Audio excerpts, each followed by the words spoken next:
Hello दोस्तों, welcome back to my YouTube channel.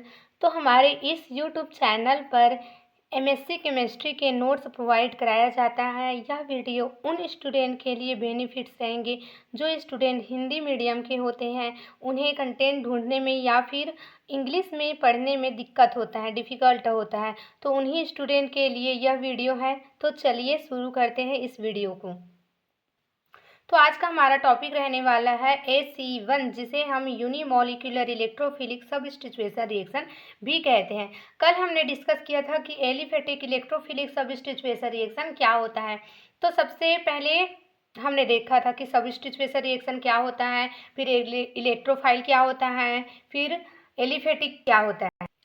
Suppose यहाँ पर कोई रिएक्टेंट मॉलिक्यूल है और वह प्री प्रोडक्ट में कन्वर्ट होता है, तो या तो यह एक ही स्टेप के थ्रू प्रोडक्ट में कन्वर्ट होगा या फिर अलग अलग स्टेप के थ्रू प्रोडक्ट में कन्वर्ट होगा। तो इन्हीं स्टेप्स को हम AC1, AC2, SEI मैकेनिज्म के रूप में जानते हैं और इसे हम डिटेल से डिस्कस करेंगे।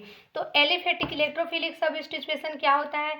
तो सबसे पहले कि सबस्टिट्यूशन क्या होता है। तो जब एक ग्रुप दूसरे ग्रुप को रिप्लेस करता है तो उस रिएक्शन को ही हम सबस्टिट्यूशन रिएक्शन कहते हैं। सपोज यहाँ पर RH एक रिएक्टेंट मॉलिक्यूल है, इसके साथ Y जो है रिएक्ट करता है। तो ये क्या करेगा, Y एक दूसरा ग्रुप है और ये जो होता है ये X को रिप्लेस कर देता है, यहाँ पर अटैक करता है और X को रिप्लेस कर देता है और वहाँ पर जाकर स्वयं बैठ जाता है। ये बनेगा RY प्लस एक्स को रिप्लेस कर दिया, इसे ही हम सबस्टिट्यूशन रिएक्शन कहते हैं। और एलिफेटिक क्या होता है? तो एलिफेटिक वह कंपाउंड होता है अगर इलेक्ट्रोफिलिक सबस्टिट्यूशन रिएक्शन तो एलिफेटिक क्या होता है? एलिफेटिक यह इंडिकेट करता है कि किस मॉलिक्यूल के में इलेक्ट्रोफिलिक सबस्टिट्यूशन रिएक्शन होगा। अगर एरोमेटिक कंपाउंड में इलेक्ट्रोफिलिक सबस्टिट्यूशन रिएक्शन होता तो उसे एरोमेटिक इलेक्ट्रोफिलिक सबस्टिट्यूशन रिएक्शन कहते हैं,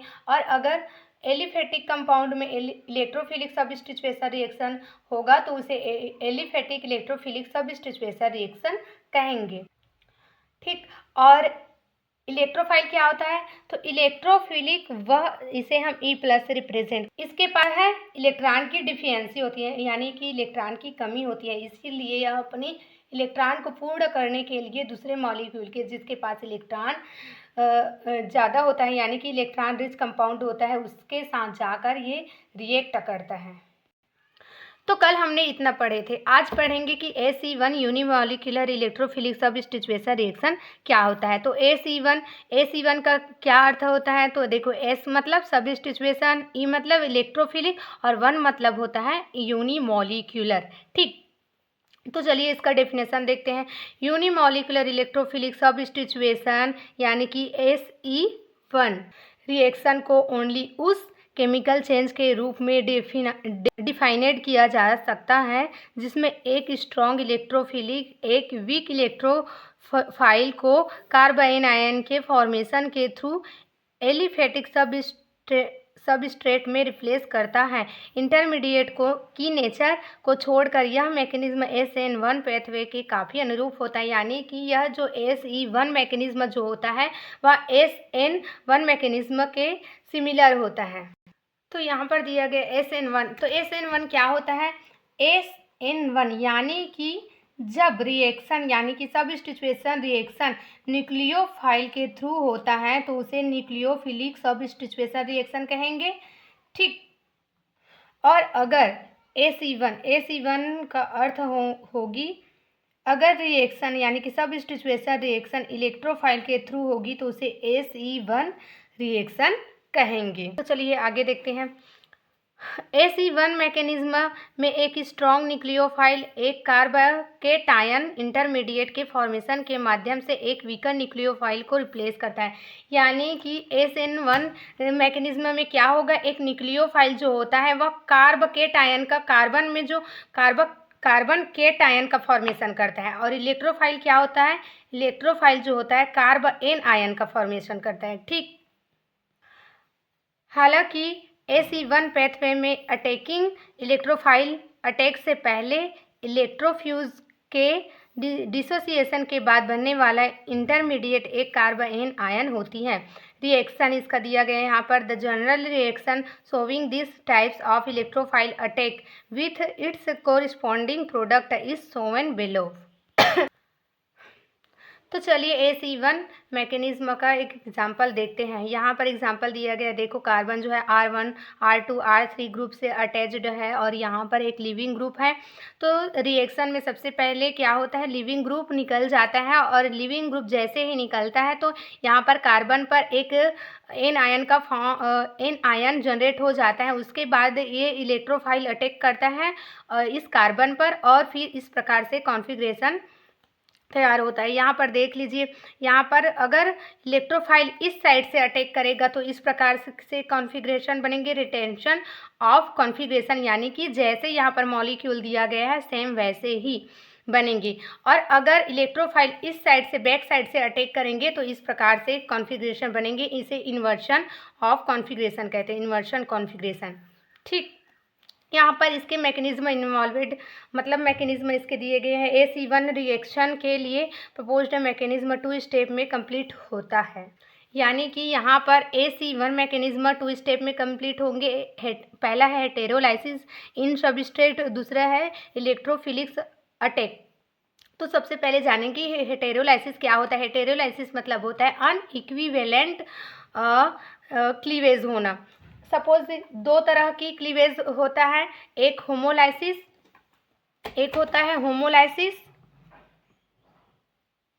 होमोलाइसिस और दूसरा होता है हेटेरोलाइसिस।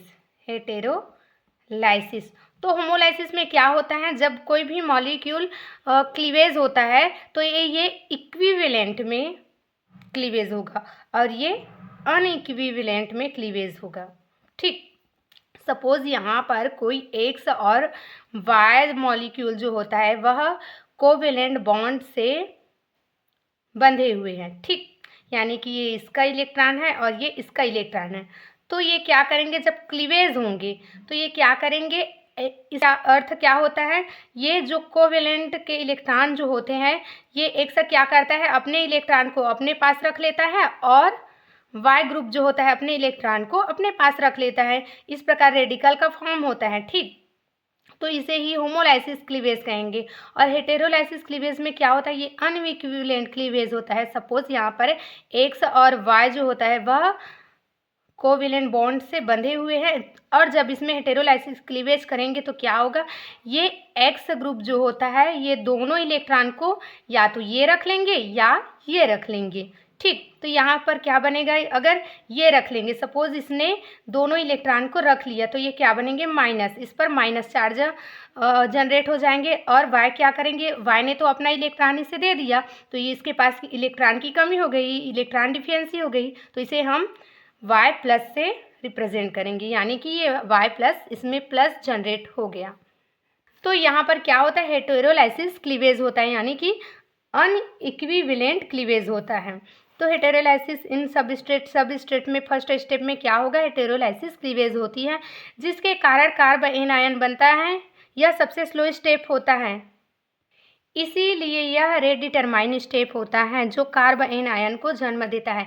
यानी कि हेटेरोलाइसिस क्लीवेज जब होता है तो क्या होता है, सबसे पहले ये कार्बन आयन को जन्म देता है, यानी कि कार्बन पर एन आयन जनरेट हो जाता है। और ये स्टेप जो होता है बहुत स्लो स्टेप होता है और स्लो स्टेप होने के कारण यही स्टेप जो होता है वह रेट डिटरमाइन स्टेप होता है। तो यहाँ पर देखिए हेटेरोलाइसिस क्लीवेज होता है, जब हेटेरोलाइसिस क्लीवेज होंगे तो एल जो लिविंग ग्रुप जो होता है वह निकल जाता है और निकलने के बाद यहाँ कार्बन पर एन आयन जनरेट हो जाता है।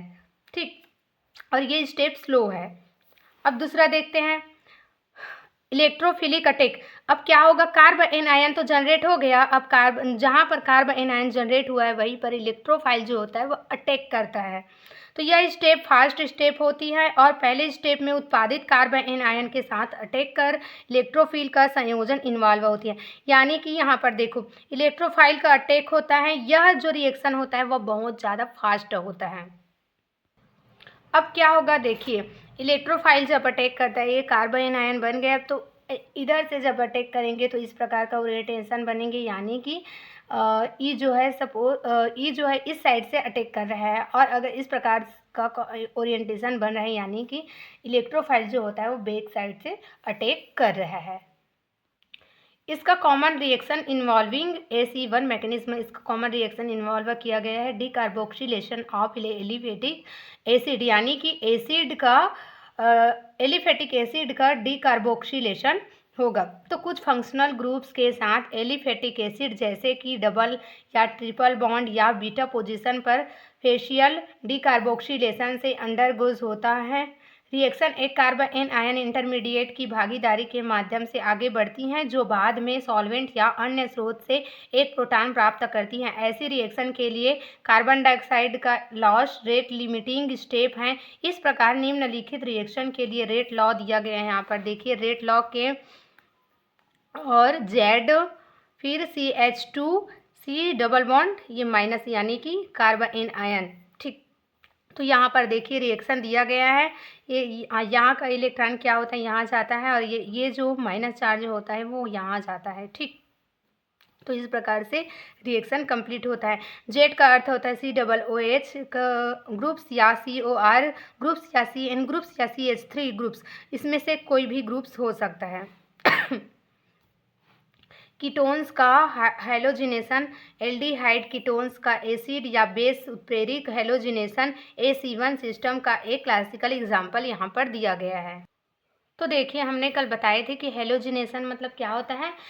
हेलोजिनेशन का अर्थ होता है हेलोजन का एडिशन। तो हेलोजन में कौन कौन से ग्रुप आते हैं, क्लोरीन, फ्लोरीन, ब्रोमीन, आयोडीन। तो यहाँ पर देखेंगे कि ब्रोमीन का एडिशन होगा तो इसे ब्रोमिनेशन कह सकते हैं। अगर क्लोरीन का एडिशन होता तो उसे क्लोरीनेशन कह सकते हैं। फर्स्ट स्टेप में क्या होता है, देखो एसीटोन का एग्जांपल दिया गया है CH3 C double bond O CH3 base की प्रेजेंस में जब रिएक्शन होगा तो सबसे पहले ये यहाँ पर एक हाइड्रोजन बॉन्ड टूटेंगे, क्लीवेज होंगे, तो ये बनेगा कार्बन पर एन आयन का फॉर्म होगा प्लस BH। ठीक, सेकेंड स्टेप में क्या होगा, BR जो होता है एक मॉलिक्यूल है। सबसे पहले ये यहाँ पर BR और BR के बीच जो बॉन्ड होता है वह टूटता है। यहाँ पर इस प्रकार से देखिए, यहाँ पर देखिए CH3 C double bond O CH2 anion plus BR। ठीक, तो यहाँ पर क्या होगा, सबसे पहले तो देखो BR और BR के बीच ये बॉन्ड टूटता है, तो टूटेंगे तो एक BR क्या बनेंगे, एक BR माइनस और एक BR प्लस में बनेंगे। ठीक, तो ये क्या होता है, ये न्यूक्लियोफिलिक की तरह बिहेव करता है, और ये क्या होता है, ये इलेक्ट्रोफिलिक की तरह बिहेव करता है। तो यही क्या होता है, ये इलेक्ट्रोफाइल जो होता है यहाँ पर न्यूक्लियोफाइल मतलब कि इसके पास क्या है, इलेक्ट्रॉन की कमी है, और इसके पास क्या है, इलेक्ट्रॉन ज़्यादा है, इलेक्ट्रॉन रिच कंपाउंड होता है। तो ये क्या करता है, ब्रोमीन जो होता है यहाँ से अटैक करता है, और इस प्रकार से यह फॉर्म होता है C double bond O CH2 BR plus यहाँ पर जो हाइड्रोजन उस टाइम फर्स्ट स्टेप में निकले थे वो हाइड्रोजन इस ब्रोमीन के साथ अटैक करेंगे और HBr बनेंगे। ठीक, इतना समझ में आया।